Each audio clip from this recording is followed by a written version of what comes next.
Next mula kay Josie Reyes. Congratulations sa mga naaabot. Malaking kaligayahan ng edad na required ng pamahalaan. Sana makita rin ang mother ko na 88 years old na last month. So, ito yung Bayan ng San binibigyan, ano? Isidro, oo.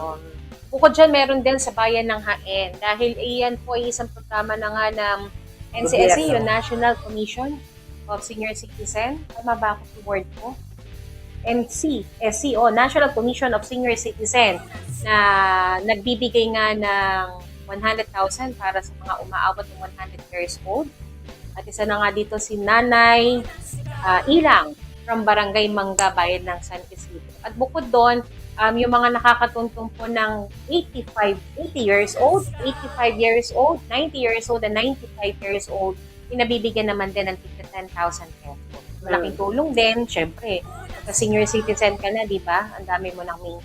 So, malaking tulong din para po sa kanila ito.